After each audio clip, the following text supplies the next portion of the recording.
हिंदू समाज की सबसे बड़ी समस्या है जात पात का भेदभाव। इसी भेदभाव की वजह से हिंदू हजारों सालों तक गुलाम रहे हैं।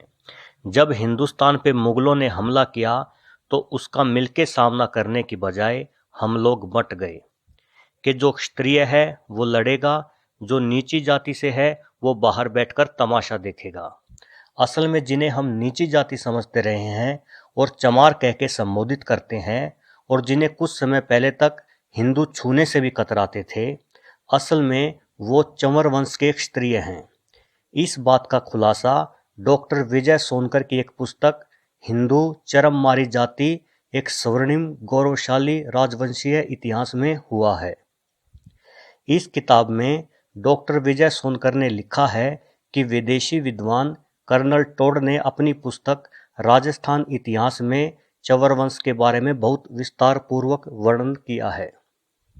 इतना ही नहीं, महाभारत के अनुशासन पर्व में भी इस वंश का उल्लेख है। वर्ण व्यवस्था को क्रूर और भेदभाव भरने वाले लोग विदेशी आक्रमणकारी थे। जब भारत पर तुर्कियों का शासन था, उस सदी में इस वंश का शासन भारत के पश्चिमी भाग में था। उस समय उनके प्रतापी राजा चंवर सेन थे।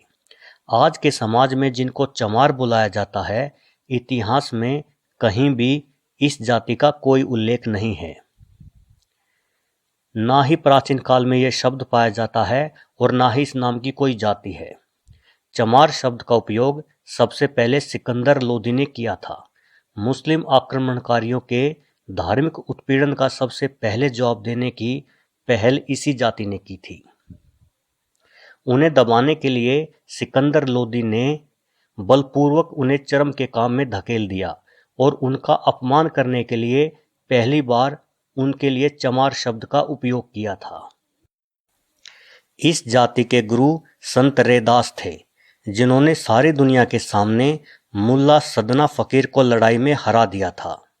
मुल्ला फकीर ने अपनी हार मान ली और वह हिंदू बन गए, लेकिन सिकंदर लोदी गुस्से से आग बबूला हो गए। सिकंदर लोदी ने संत रैदास को जेल में डाल दिया, पर जल्द ही चंवर सेन के वीरों ने दिल्ली को चारों ओर से घेर लिया और सिकंदर लोदी को संत रैदास को छोड़ना पड़ा। इस वर्तमान पीढ़ी की विडंबना देखिए कि हम इस महान संत के बलिदान से अनभिज्ञ हैं।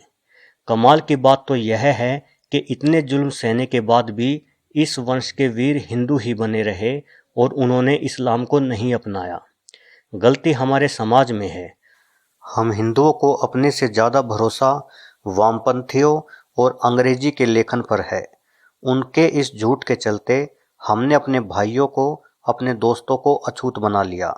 आज हमारा हिंदू समाज अगर टिका हुआ है तो उसमें बहुत बड़ा बलिदान इस वंश के वीरों का है, जिन्होंने नीचे काम करना स्वीकार किया पर इस्लाम धर्म को नहीं अपनाया। उस समय या तो आप इस्लाम को अपना सकते थे या सिर्फ मौत को गले लगा सकते थे। यह सुनने के बाद अब आपको विश्वास हो जाना चाहिए कि हमारे बीच कोई भी चमार अथवा अछूत नहीं है। हम सब एक जैसे हैं। दोस्तों, जानकारी पसंद आने पर इसे फेसबुक और व्हाट्सएप के जरिए अपने दोस्तों में शेयर करें और मेरे चैनल को सब्सक्राइब जरूर करें।